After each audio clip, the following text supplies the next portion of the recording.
These are the sights and sounds of gentrification in Oakhurst, a neighborhood in Decatur, Georgia.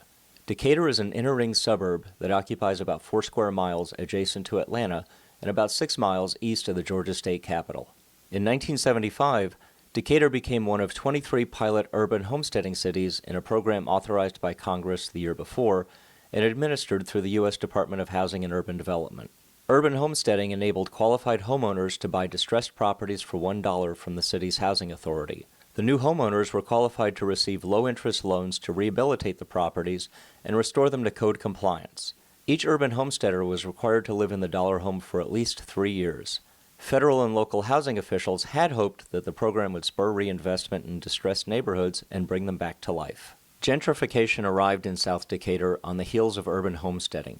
Development efforts prior to the 1996 Atlanta Olympics brought a second wave of gentrification to the neighborhood once known as South Decatur, but which the city rebranded Oakhurst in 1979. Third wave, or super gentrification, arrived in Oakhurst in the years bracketing the turn of the 21st century. In this gentrification cycle, the older homes rehabilitated during earlier publicly assisted community improvement efforts were seen as liabilities and impediments to moving the neighborhood forward. Teardowns and mansionization became widespread, and more than 10% of Oakhurst's older residential building stock was demolished or mansionized between 1999 and 2012. This short video contains some of the sights and sounds of gentrification in Oakhurst that I collected in 2011 and 2012.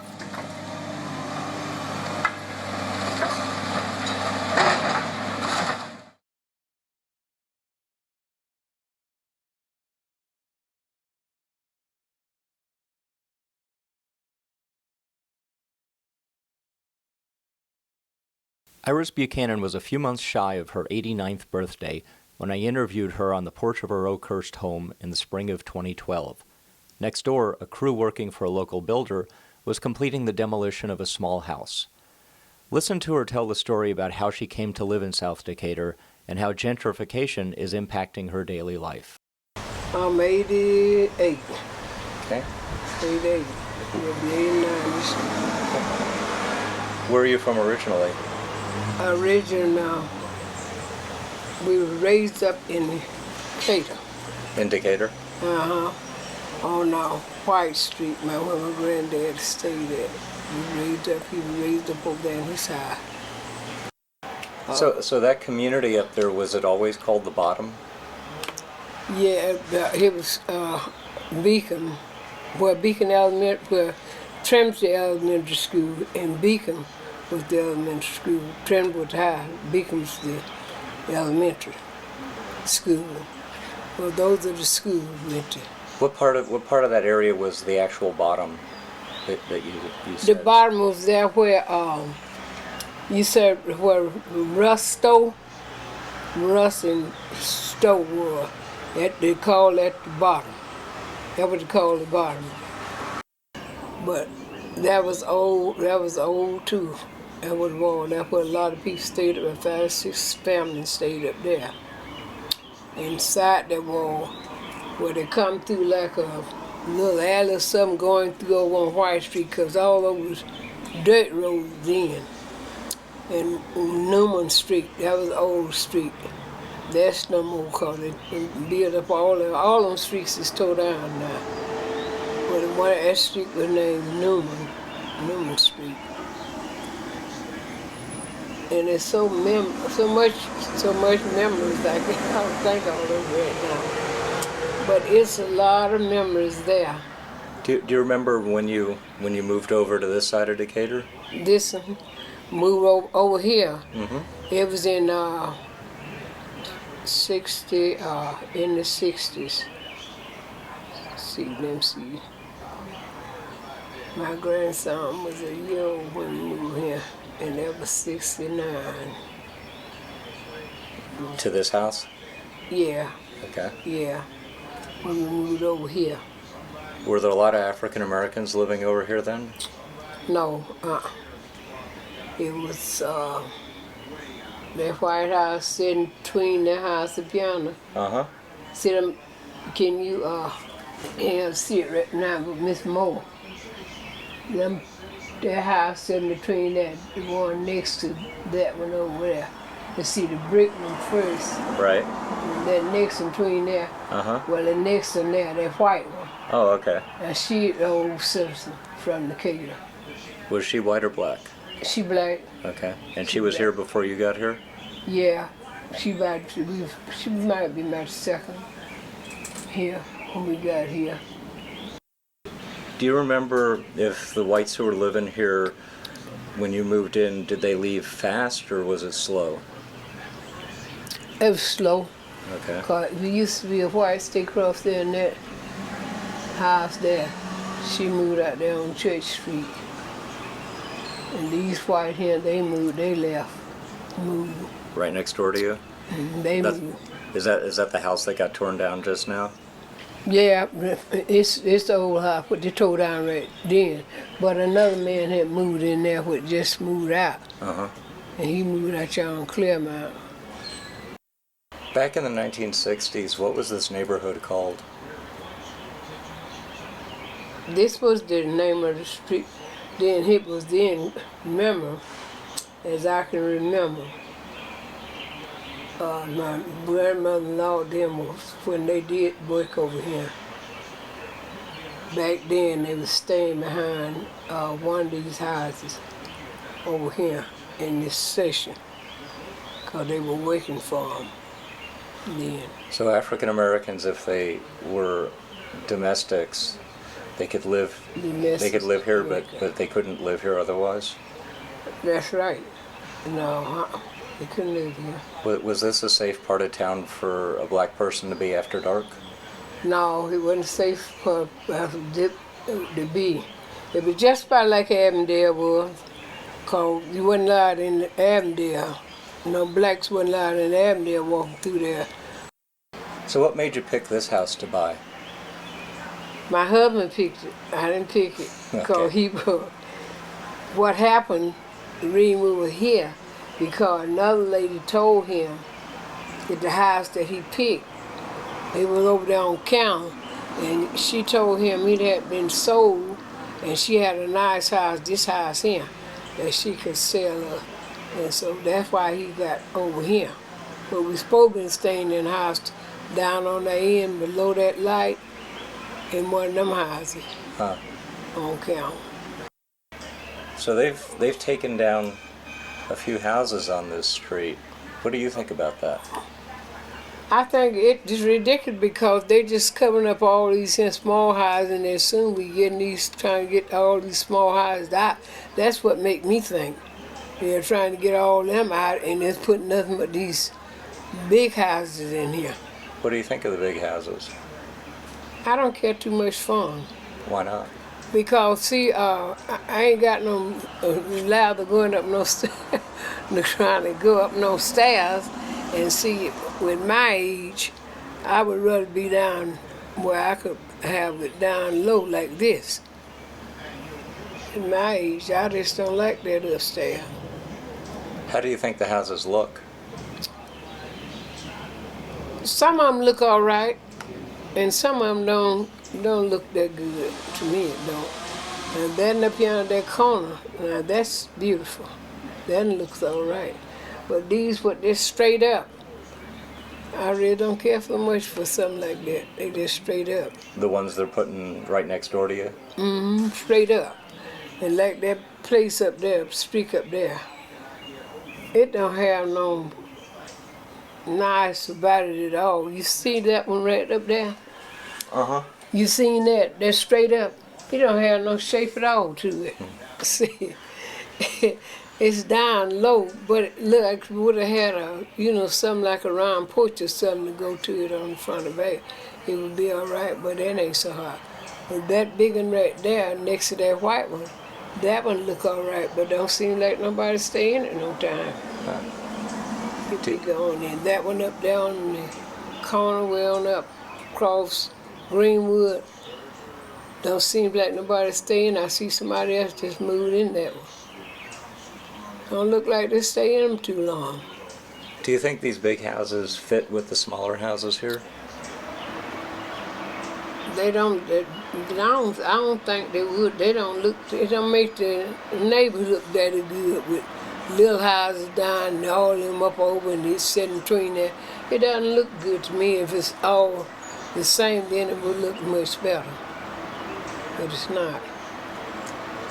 Has anybody tried to get you to sell your house? Yeah, I see notes out there on that mailbox all the time saying about do I want to sell it. Who's trying to get you to sell the house? I don't know all of them names. There'll be so many different cards. There'll be plenty of cards out there. I say I won't put no listers on that mailbox because it'd be so many. And then I think some of them will ask my son, stop by here. I asked my son, did you want to sell a house? And he told me it wasn't for no sale. They be every day trying to get the sale to get out. I guess to get out so it can just finish so it be all white. That's what I think it is. How does that make you feel after living here for so long? It don't make me feel good at all because I want to intend to stay here because it's a nice place to stay as long as we've been here. Because it's about the best place practically you can get to stay if you done been in this neighborhood all your life. And if you go somewhere else, you don't know what kind of life you get in that neighborhood.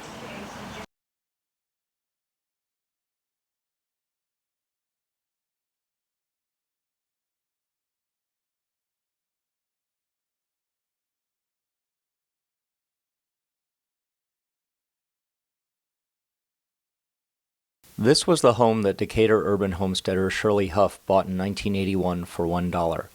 This photo shows the home as it appeared the second week in October of 2011. A few days later, this small crew demolished the house to build a historically inspired, larger new home.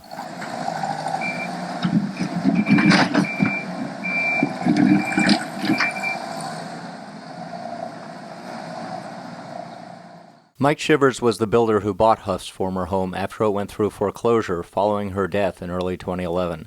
I asked him about Huff's former home and why it needed to be torn down. So, can you tell me what's happening at the site here?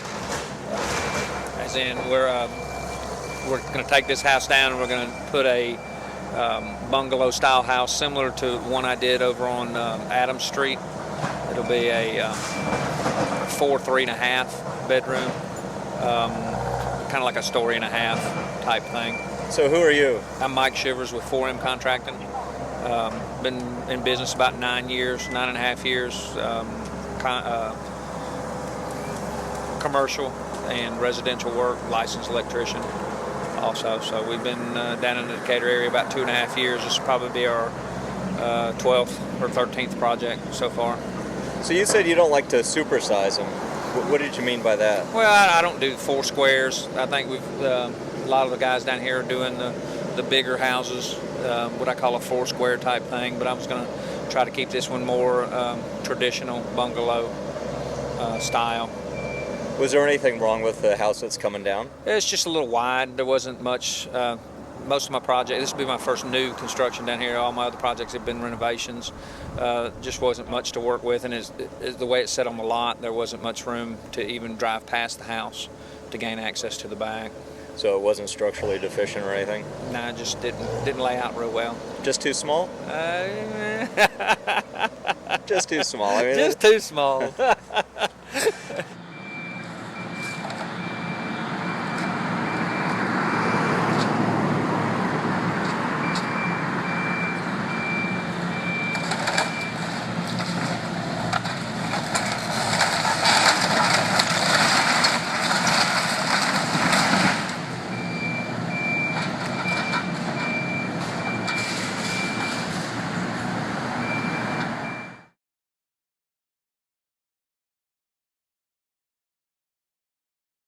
We don't have anything in Oakhurst like the grocery store. We have to go to Publix, go out to Kroger, Commerce.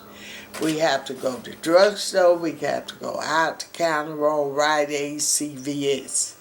Everything, shoe shops, you have to go. It's nothing right here, but we got all the restaurants. which is fine, but we don't have no stores, grocery store. And we have tried, to get something else in there, but they hadn't worked. Oakhurst have really expanded, come a long ways, Things are nice, but just don't have that store, drugstore. Yeah. But I like to say, if you want to eat, you got plenty of places. I just wonder all the way from East Lake, College Avenue, Pont, you got it. And they used to have all those eating places. Yeah. But we have them now. So I always tell friends of mine in Atlanta, I tell you, if you ever come to Decatur and want to eat, no problem. We have plenty. Frank Barnes, like Iris Buchanan, is a Decatur native. He lives in the former dollar home his late grandmother once owned. Like the builder who tore down Shirley Huff's home, Barnes works in Decatur's hot real estate market. As an African American, though, his experiences are different from most of his counterparts. I interviewed Barnes in the living room of his Oakhurst home in the summer of 2012. He described his family's history in the city and what life is like for an African American man in the Decatur of 2012. We moved over here, my family moved over here in 1967. In 1967, the summer of 67. So for the most part, I've been over here 45 years, most of my life. My mother was born in the city of Decatur. Her family moved over here in 1926. So listening to some of her stories, it was always, they had the blacks in one area and the whites were everywhere else. And my mother even mentioned that they didn't even come across the tracks. And she lived over in the Beacon community? She lived off Robin Street. Robin Street. Yeah. She lived over in that area. They call it Bennett's Valley or something. But I've met several people. There's still some people around here that are from that area. A lot of blacks back then lived in that community. And they went over to Scottdale and they went over to other areas. But yeah, for the most part, there was a pocket. That's where they all were stuck over in the corner over there for the most part. Why did a lot of the African Americans move outside of Decatur after the last phase of urban renewal? Can't afford to be over here for one thing. That's the biggest issue. My father, up to the day he passed away, complained about the taxes being so high. I don't think he was alleviated from paying school taxes until he was 80 years old. I think once you become 80, you don't have to pay school taxes or something anymore. And of course, he hadn't had a child attend City of Decatur school system, last 22 years, So for the most part, he complained about it, And, I just think that this area, you got a lot of people selling their homes because they're being offered something that they feel is adequate, which is not for the most part, You got people. Can you explain that, why it's not? Well, you got people come over here and they buy your house for $180,000, then they knock it down or rehab it, put $100,000 in it, and then they double the price. I've done it, recently. The only reason I did it, the time I did it, I'm not gonna say only reason. The time I did it, a friend of mine, father passed. He was incarcerated. They were gonna lose the house in foreclosure, so I stepped in, purchased the house, and sold it. Of course, I didn't tear it down or do any of the things that these people here are doing. I bought it. And earned a little and sold it. Are there any African Americans making money out of these houses? I know one guy that comes over here and tries to compete, but it's kind of hard to compete in this area because you have a tight knit community, and most of the people that do what they do here are all in cahoots for the most part. So you're not going to really. They're not going to let an African American come over here and do anything more than anybody else. That's never happened, never will happen. That's just not the city of Decatur. City of Decatur is a community where follow the rules. It's our way or no way, and we really don't care how you, what you say or what you do. This is our world. We got the whites here now, and now we brought the gays along with us, so we're stronger than ever. So we're unified. So at this point. 5 years from now, you are 1% black maybe in the city of Decatur, and I think that's one of the reasons. It's good that they knocked down the projects behind the high school to make them look better, but I think the big picture is to get the blacks out. I think that's inevitable. I mean, that's my personal feeling. You think that's an objective that the city is trying to achieve? Oh, without question. And of course, they wouldn't call it black. What they would say is that we're trying to get people over here that have, that can afford to live here, that can, they don't call it moving the blacks out. They just call it having a more stable community, which I can respect that. But you have people that come over here specifically because they feel like this area is, predominantly successful. I'm not going to use the word white, but I will say predominantly successful. It's a certain kind of people live here. You have very few people that warm up to a black guy and his dog. And everybody else knows each other's name, each dog's name. My dog gets more respect in the city than I do, which I'm not complaining. I don't give a shit personally. You know what I'm saying? But at the same time, as long as God bless me to afford to be here, I'll be here. I'm not gonna leave just because. It's sad. I don't know what's gonna happen in the future, but I know in the near future, most of the blacks will be gone. The new people moving into the neighborhood describe it as diverse and welcoming to people of all colors and ages and races and everything. Is that accurate based on what you're telling me? Diverse it's diverse because you have whites and gays, not blacks. I guarantee you, if you look statistically to see how many blacks are moving in the city of Decatur, it's probably closer to 0 than it is to 1%. You know what I'm saying? I don't know one black person that's moved over here. Not one. I'm quite sure there is one. I don't know one. You ride by the new houses or the new remodeled houses, I don't see any blacks in those houses. All the blacks that are over here have been over here, or their mother been over here, or their father been over here. But to come and buy, I haven't seen any. Do you feel welcome here? I definitely don't feel welcome here. But for me, I've been here longer than 99% of the people that are here. So as far as I'm concerned, I need to welcome them. They don't need to welcome me. So.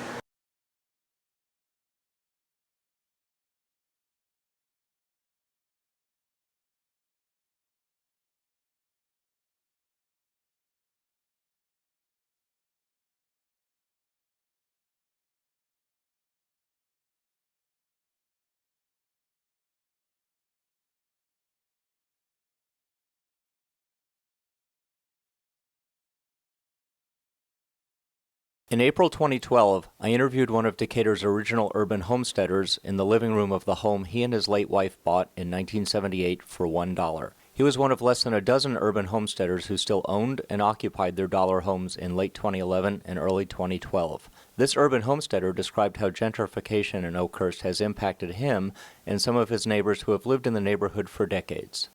How would you compare the neighborhood now to the 1970s?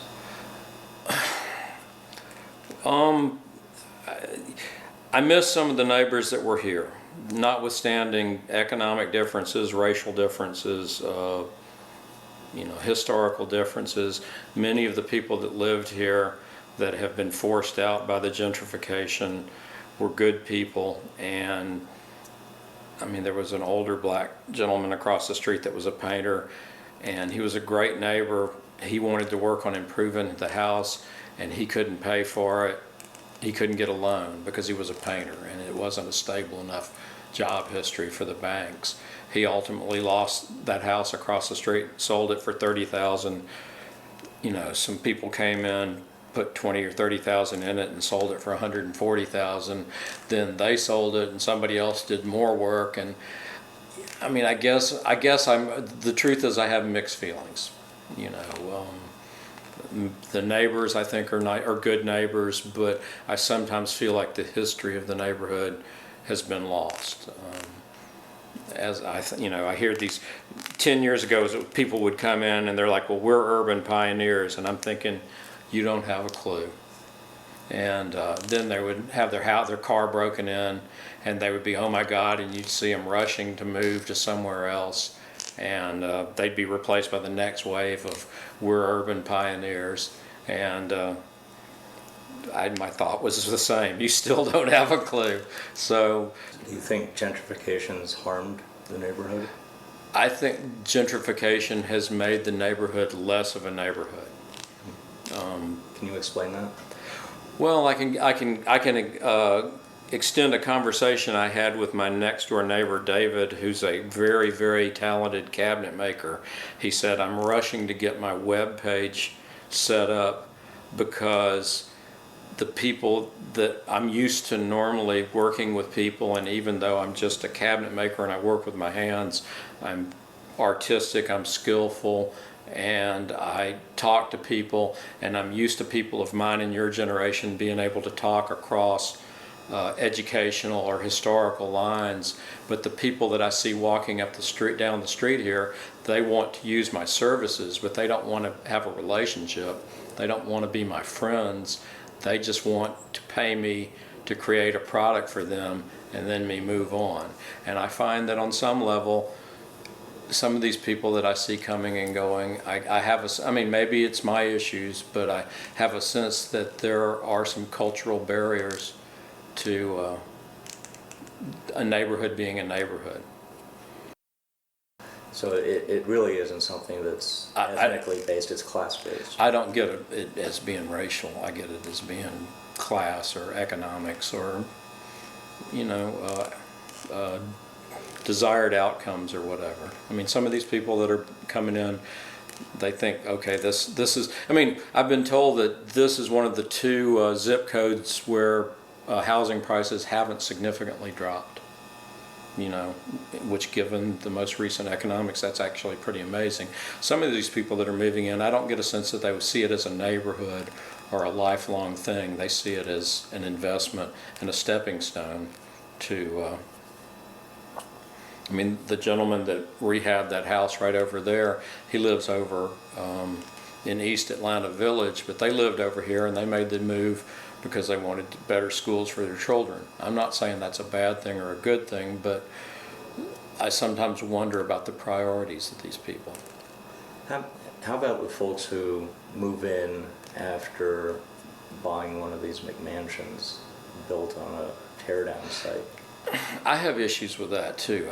I mean, that's more global. I don't think people need thousands of square feet. I sometimes am a little appalled, and you know, this infill housing that you're seeing, it doesn't fit the look of the neighborhood. It really doesn't. I mean, I think the city's happy because it increases their tax base, but I feel like it diminishes the sense of place for the neighborhood.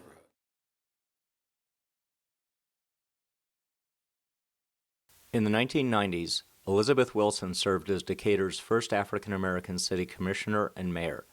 She moved to Decatur from rural Georgia in the late 1940s with her family. They lived in the public housing in the city's segregated Beacon community. In 1966, Wilson and her husband bought a home in South Decatur. After her divorce, she bought another home in the neighborhood, and she has lived there ever since. Wilson has watched her community disintegrate as families were displaced and elderly friends died. She now navigates a neighborhood that she increasingly struggles to recognize as McMansions replace older, small homes. It's disturbing to see, number one, the number of houses that's been torn down and new housing is being built. It's happening so quickly. My street, which is a dead-end street from College, in 2011, 4 houses was torn down and 4 houses are built. 4 new houses. And so,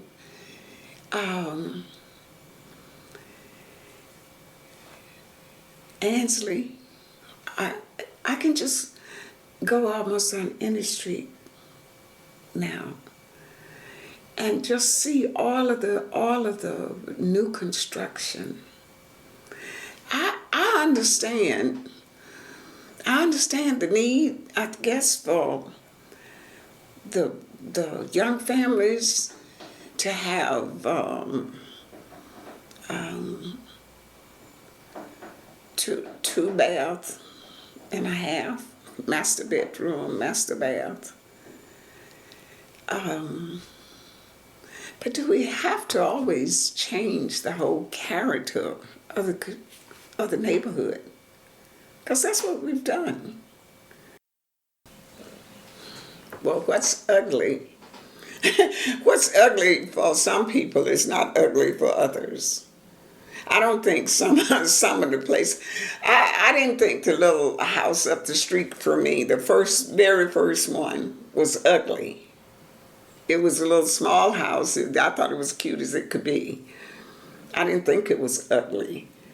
So what's ugly to some people, my house might be ugly to some people, but to me it's a mansion, you know. So if a newly built building is the definition of clearing up and being pretty, and that's not necessarily my definition of what I want to see. Is that opinion shared by other people you know in Oakhurst? Maybe, especially some of the older people. Has anybody asked you or some of the older people how you feel about the development? Not really, because it's sort of it's kind of a shock. It's, all of a sudden, the next thing you know, the house is torn down and another one is put up quickly. And then we get a little nervous about that, because it's like, when will the next one go? And how is that going to really impact me? Because the most thing that we worry about is the whole tax thing. Every time you build another house, is that going to increase?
Veronica Edwards. Thank you. Good evening. I'm a resident of 219 4th Avenue over in Oakhurst. I've been a resident for approximately about 47 years. So I have seen the diversity come and go, the characters come and go. I tell you now, I come to you, I plead to you, stop it. It's a time to stop the uprooting of the communities. It's a time to put aside all the bickering, the complaining in the neighborhoods. It's a time to stop and think, how am I affecting the community? There are livelihoods that you all are affecting here. I've been a part of the growth and the development. I've served on several committees here in this community. I'm sick and I'm tired. I'm speaking on behalf of me and my family of residents of 219 4th Avenue. We have seen our neighbors come and go. We are really tired of it. I've seen the development. I've seen the uprooting of the community. I've seen the development with the schools. I've seen the recreations. I've seen it all. I've been a part of it. We have been affected. There are livelihoods here that's going to be affected. It's a time to stop and think, how are we affecting the livelihoods of the community? There are people that's involved, people that only resource is Social Security. If we continue with the growth and development as fast as we're going, there will no longer be any diversity in the city of Decatur. It's already little or none. On my mother particular street, there's only two senior citizens there now. I can remember at the time it was 80% of them there. Of course, when we came to the Decatur neighborhood, it was called the white flight. They took off. You all took off and went away. We endured. We stayed. Now it's time for you all to have our back. You all need to think about what you're doing. Remember, as I close, there are livelihoods that's affected by this. Thank you.